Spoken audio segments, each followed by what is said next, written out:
Salut tout le monde, ici Adrian Mercier. Bienvenue sur ma chaîne, dédiée à notre belle planète et aux enjeux de l'écologie. Si vous voulez en apprendre plus sur comment protéger notre environnement et adopter des gestes éco-responsables, pensez à vous abonner pour rester informé. Prêts à explorer ensemble? C'est parti. Bonjour à tous.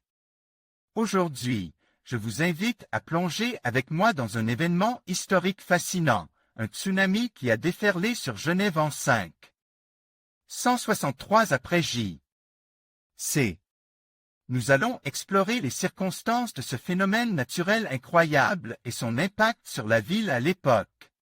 Mais ce n'est pas tout. Nous nous poserons également la question: que pourrait-il se passer à l'avenir face à des événements similaires? Restez avec moi pour découvrir les leçons du passé et les enjeux d'aujourd'hui. Les tsunamis n'arrivent pas qu'en mer. L'ancêtre de la ville de Genève aurait été ravagé par une vague meurtrière en 563 après J.C. La découverte récente de preuves géologiques le confirme. Et ce genre d'événement pourrait se reproduire à l'avenir. Les risques devraient être évalués.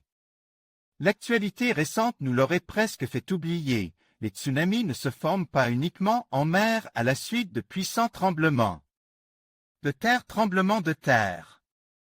Les lacs, surtout ceux de grande taille, sont également concernés.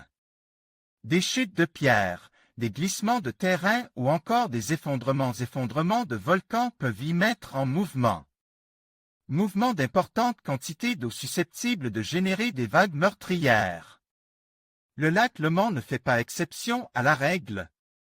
Situé dans les Alpes, entre la France et la Suisse, cette étendue d'eau de 581 km² a déjà été la source d'une catastrophe majeure en 563 après J.C. Des écrits de l'époque rapportent qu'un tsunami se serait abattu sur la ville située à l'emplacement actuel de Genève, causant alors de nombreux morts et la destruction des cultures. Aucune preuve géologique corroborant ces écrits n'avait été trouvée depuis, jusqu'à ce que Katrina Kremer, Guy Simpson et Stéphanie Girard Clos de l'Université de Genève ne sondent les sédiments du lac dans sa partie la plus profonde.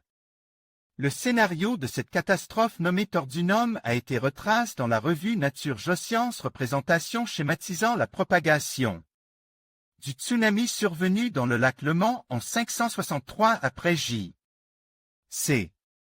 L'éboulement a atteint le Rhône sur la droite de l'image, possible rockfall origine. La vague générée s'est ensuite propagée vers l'ouest.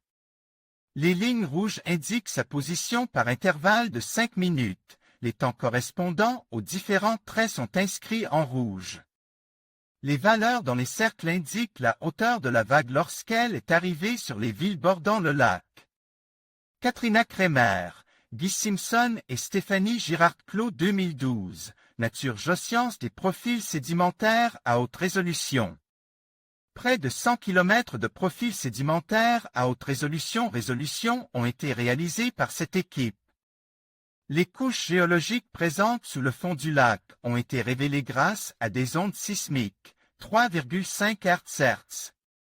Elles ont le pouvoir de pénétrer dans les sols puis d'être réfléchies en partie par les différentes couches de sédiments rencontrées. Exactement selon le même principe qu'un sonar.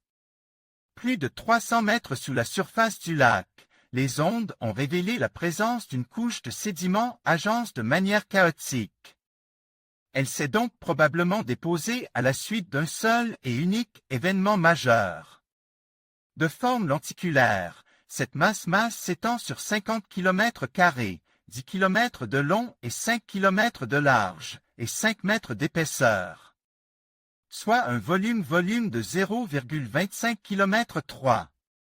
4 carottages de 7 à 12 mètres de profondeur ont alors été réalisés pour une datation de cette couche au carbone 14. Résultat, elle se serait formée entre 381 et 612 après J.C. Or, seul le tsunami a été répertorié dans les écrits antiques. Il est donc fortement probable qu'il soit impliqué dans l'important mouvement des sédiments. Un risque de tsunami à ne pas négliger, même en montagne.